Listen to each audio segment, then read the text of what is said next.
Deedlit in Wonder Labyrinth isn't the most innovative game. In fact, it might be the least original game I've played in a long time. But to the right kind of player, that shouldn't matter at all. Because Wonder Labyrinth is the best kind of predictable. A game that promises more of a good thing and delivers the goods. Wonder Labyrinth is a 2D side-scrolling platforming game that follows the tried and true model of the Metroidvania genre.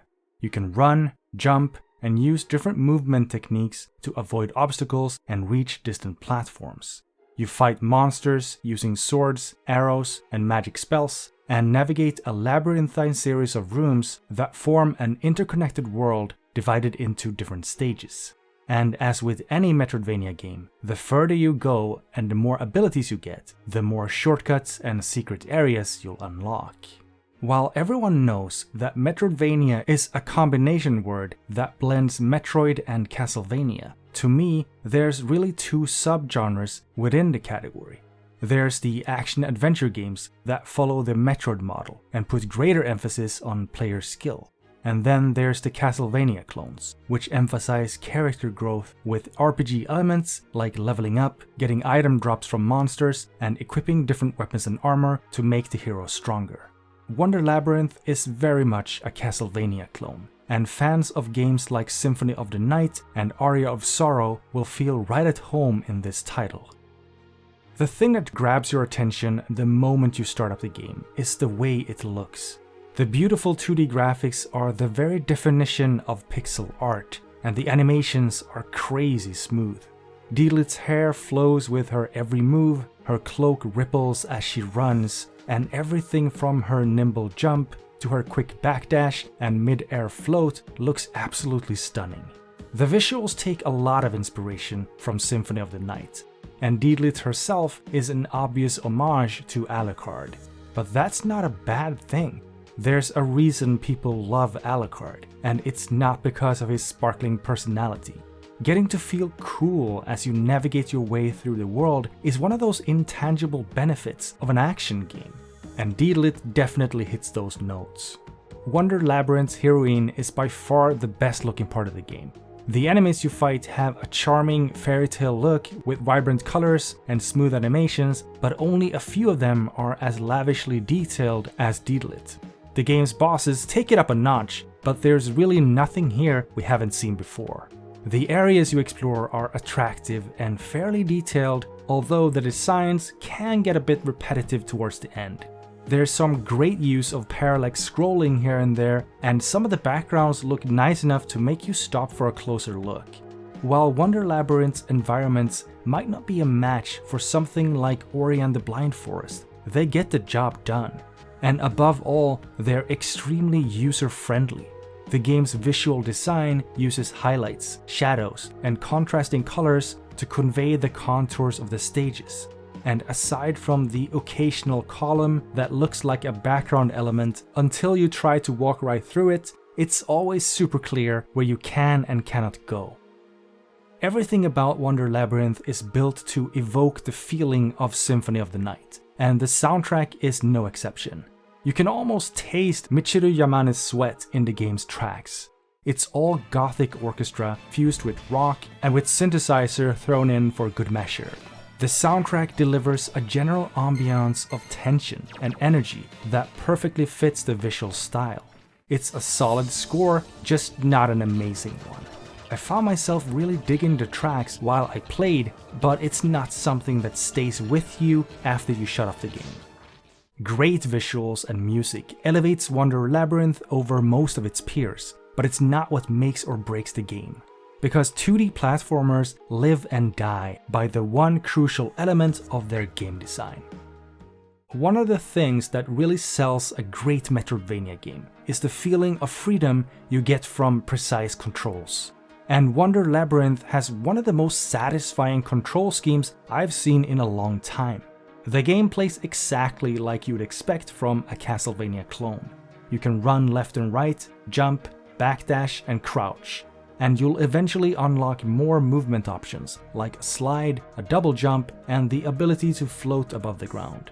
Deedlit is extremely agile with her weapons, You can advance while swinging your sword, strike above, diagonally, or while crouching, and you can even attack in 8 different directions while hanging in mid-air. The heroine also wields a bow that lets you fire arrows in either direction, and you can aim your missiles up or down while holding down the button for even more precision in your attacks. You can even advance or retreat while firing the bow, or float back and forth while sniping enemies from the air. Deedlit starts the game wielding a rapier, but gets her hands on dozens of different weapons as the game goes on. There's everything from one-handed swords and knives to spears, axes, and boomerangs, and they all handle quite differently. You'll also pick up different bows along the way, and some of them have unique abilities like the hat trick, which fires 3 arrows at once, or the homing bow, which fires arrows that track their target. The bow and melee weapon both have their own dedicated attack button for maximum control, and you'll also master magic spells that you can fire off with the press of a third button. You can switch between different spells on the fly by holding down that same button, which pauses the game while you make your selection. Wonder Labyrinth really spoils you for freedom of movement, especially once you start to pick up some of Deedlit's more advanced abilities. The best and most fun upgrade in the game is the Sylph Spirit, which lets you hover above the ground, float up to mount hard-to-reach platforms, and slow your fall when you take a plunge. You get this upgrade almost right off the bat, and it's so much fun, it almost feels like cheating. The controls feel crisp and super responsive, and Deedlit handles like a dream. The game puts all the power in your hands, and that's a big deal when you get into the heart of Wonder Labyrinth's core gameplay. Wonder Labyrinth's tight controls and solid game design makes engaging with monsters in combat a pure joy. Floating in and out of the enemy's reach to deliver your blows feels great, and trading arrows with bow-wielding monsters can be a lot of fun. Wonder Labyrinth doesn't have a huge roster of monsters, but there's enough variation to keep the game feeling fresh, and you never have time to get bored of one set of monsters before another takes its place. While most of the game's enemies are simple variations on classic Castlevania foes, they all handle fairly differently, forcing you to switch up your tactics to deal with different enemies. And the game definitely has some cool ideas. The centipede slithers across the background of the screen instead of walking on platforms in the foreground. The bloody petal extends regrowing vines to keep you at a distance, and the gizmo is only visible when it's reflected in mirrors. The game's combat feels just as satisfying as you'd expect from a great Castlevania game. But Wonder Labyrinth doesn't just draw inspiration from Symphony of the Night. It also borrows its most important game mechanic from a totally different place: the legendary bullet hell shoot-'em-up Ikaruga. Early in the game, you'll form bonds with the elemental spirits of Sylph and Salamander, which grant Deedlit the power of wind and fire to wield against her foes. By switching between the two elements in battle, Deedlit can exploit the weak points of different monsters, and each element also comes with its own movement option. Sylph lets Deedlit hover above the ground and float over obstacles, while Salamander lets her walk through lava and slide past enemies without taking damage. But switching between spirits is more than just a useful gimmick. It's the core of Wonder Labyrinth's gameplay, because Deedlit absorbs all damage of the element she's currently controlling. Sylph grants immunity to wind damage, while Salamander makes you impervious to fire. And you'll also convert the absorbed damage into MP, which refreshes your ability to fire your bow or cast spells. Damaging monsters powers up the spirit level of the opposing element. Basically, while you're attacking with Salamander, you're powering up Sylph and vice versa. The higher the level, the more damage you do. But the real benefit of maxing your spirit level isn't about offense. It's about keeping you alive in combat. As long as the element you're controlling is at max level, Deedlit gradually recovers hit points. But taking damage will reduce the spirit level, so it pays to be strategic. It's a simple design, but it works like a charm, and there's a ton of synergy between the different pieces. It's all about making snap decisions about which element to use at any given time, whether it's switching to Sylph to hover above a pit, swapping in Salamander to tank a monster's fiery attack, or picking whichever element will hurt the enemy the most. all while balancing the power levels of the two elements and maximizing your HP recovery. Spirit swapping makes combat fast-paced, fun, and incredibly satisfying, especially in the game's most challenging fights. Wonder Labyrinth's boss battles are really what made me fall in love with the game. Surviving these big splashy fights is all about embracing the game's core mechanic of element switching while unleashing Deedlit's full arsenal of weapons, spells, and abilities on the boss. It's the kind of great boss design that really gets the brain firing on all cylinders, and fighting the game's bosses feels incredibly fun. That said, Wonder Labyrinth is a pretty easy game, and it's made even less challenging by the game's built-in combat mechanic. Because maxing out your spirit levels gives you hit point recovery, as long as you keep doing damage, you're pretty hard to kill.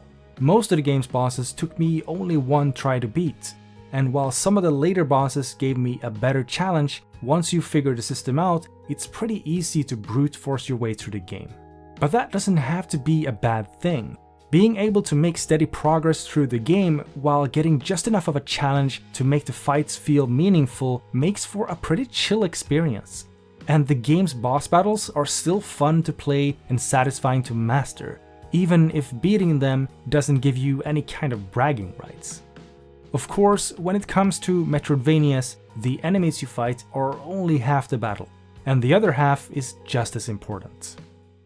When it comes to the game's level design, Wonder Labyrinth stays very close to the formula set down in Symphony of the Night. You explore a large, interconnected world that's divided into 6 different stages, each with their own look and feel, as well as their own set of challenges to overcome. Access to certain parts of the world is limited by locked doors, as well as obstacles that can only be overcome once you've unlocked a specific upgrade, such as the double jump or the slide. Wonder Labyrinth doesn't do anything we haven't already seen 100 times before in other Metroidvania titles, but the standard formula works like a charm. Finding a save point after a long stretch of exploration feels super satisfying. Getting a new upgrade that lets you go someplace you couldn't reach before never gets old, and looping around the map to find a room you've seen before but from a different direction is one of those things that makes Metroidvanias so darn fun to play. It's a familiar gameplay loop at this point, but it just works, and Wonder Labyrinth is a rock-solid example of why that is. Good Metroidvania games make you feel like you're lost while you're actually finding your way. And while Wonder Labyrinth is a very linear game, the stages are fun to explore, the platforming is solid, and there's a ton of obstacles to overcome. There's not a whole lot of wandering and getting lost in Wonder Labyrinth, and the map definitely feels a lot smaller and less complex than something like Hollow Knight, but there's still a fair bit of exploration to do. More importantly, Wonder Labyrinth rewards exploration, and taking the wrong path never feels like a waste of time. Every move you make either carries you forward or rewards you with optional weapons, spells, or upgrades. And above all, the level design is filled with great little details that add to the fun. A great example is this room from stage 2, where the platforms are placed to make navigating the bottom of the room without falling into the lava a real pain in the butt. But once you get the double jump, the game drops you back into this room, and your newfound ability makes moving from platform to platform an absolute breeze. It's a super satisfying feeling, and Wonder Labyrinth is full of this stuff. One of the game's more unique features is the arrow puzzles. Throughout the game, you'll have to use Deedlit's archery skills to solve practical puzzles involving portcullises, moving platforms, and spinning blades. These puzzles start simple, but gradually introduce more complex elements like metal surfaces you can bounce your arrows off, cogwheels you have to hit at the right angle, and magnets that curve the flight of your arrows. None of the puzzles are super hard to solve, but they force you to fire up your brain every now and then, and I found them consistently fun to do. Still, Wonder Labyrinth's level design is far from perfect. The layout of the map is pretty simple. Some of the rooms where you get major upgrades would have felt more satisfying if you'd been trapped inside until you used your new ability to escape, And as powerful as Deedlit's magic spells can be in combat, I would have liked to see them integrated into the exploration as well. I also would have liked to see a lot more platforming challenges, and the last couple of stages felt a bit flat. In spite of its flaws, Wonder Labyrinth is a solid Metroidvania with a great mix of gameplay. But if you're anything like me, there might just be another reason why you're tempted to play this game. And it has to do with the words that go at the bottom of the game's cover. Record of Lodoss War. Wonder Labyrinth tells the story of the elf warrior Deedlit, who wakes up in a mysterious labyrinth with no memory of how or why she got to be there. As she explores the bewildering dungeon, she starts to run into people from her past, including the ones she thought were dead. Lost and confused, Deedlit must search the monster-infested labyrinth for a way to escape, while piecing together an answer to what brought her there in the first place. Wonder Labyrinth is based on the Record of Lodoss War franchise, which at this point is a series of fantasy novels, manga, anime, tabletop RPGs, radio dramas, and basically every form of media you could think of. But it all started back in 1986 as a Dungeons & Dragons home campaign. Basically, think Critical Role, but the events of the game were written down and published in a gaming magazine. Record of Lodoss War has been a big deal in Japan for a very long time, but for Western fans it's most famous for the gorgeous 1990s anime. I haven't really kept up with the franchise since then, and I haven't seen the anime in over 20 years, but the original Record of Lodoss War animation was pretty much my religion when I was 13 years old, and I was hopelessly in love with its heroine, the beautiful elf warrior Deedlit. For a game based on a long-running franchise with plenty of stories to tell, you might have expected Wonder Labyrinth to be a retelling of parts of the existing story, or some sort of continuation that builds upon the events of the past. But Wonder Labyrinth is neither. Instead, the game's story functions as a loose tie-in to author Ryo Mizuno's new series of novels set in the Record of Lodoss War world, but it's fundamentally a standalone story. Wonder Labyrinth's story is told through short cutscenes and in-game conversations between Deedlit and the various NPCs she runs into while exploring the map. The writing is decent, but the story is pretty basic, and most of the conversations play out more like philosophical arguments than actual interactions between people. There aren't a lot of hooks to draw you deeper into the experience, and the only suspense the story offers comes from the question posed by Deedlit at the start. Is all of this real, or is it just an illusion? This is a 20-minute story spread over a 5-hour game, and Wonder Labyrinth makes up the difference with a bunch of cryptic, repetitive conversations that don't really carry the plot forward. It's all just an excuse to get you moving from place to place, and while Metroidvania games don't really need a strong story, the game would have been even better if it had one. Wonder Labyrinth's dreamlike format is the perfect excuse to recycle all of the famous heroes, villains, and monsters from the Record of Lodoss War franchise. And for a longtime fan like me, seeing all of these familiar faces and names is a real treat. But there's really no context to the characters and situations encountered in the game. And some of the plot points probably make no sense if you don't already know the story. And while the game will certainly attract at least some new fans to the fold on the strength of the gameplay alone, Wonder Labyrinth could have done so much more to draw people into the Record of Lodoss War franchise. All that said, the story does hold some really interesting philosophical themes, and while Wonder Labyrinth starts slow and spends a lot of its time spinning its wheels, it is all leading up to something.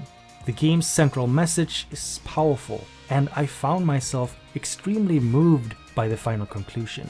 It's a story with a lot of heart, even if it's not very well told.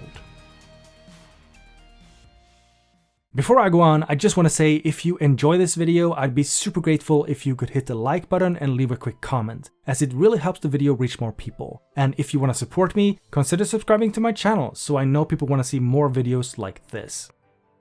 Wonder Labyrinth is a solid, maybe even great Metroidvania, and more to the point, it's a fantastic Castlevania clone.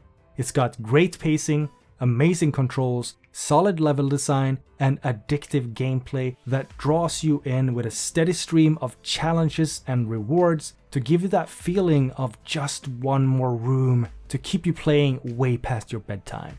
What holds Wonder Labyrinth back from being a masterpiece is mainly one thing. It's a very short game. It took me 5.5 hours to finish the story, and that's not a lot even by the standards of the genre. And despite the game's short length, everything starts to feel just a little bit repetitive towards the end. There are also no big surprises in the level design, and the game doesn't have a whole lot of content to keep you coming back once you've finished the story. Beating the final boss unlocks a boss rush mode, but other than that, there just isn't that much to do, even if you're planning on 100%ing the game. In spite of these flaws, Wonder Labyrinth really delivers. It's a classic Symphony of the Night style Metroidvania with just enough fresh ideas to feel exciting, while staying extremely faithful to the tried and true formula. It's a beautiful adventure in a vibrant fantasy world, and for those of us who care, a love letter to Record of Lodoss War. Thank you so much for watching and have a great day.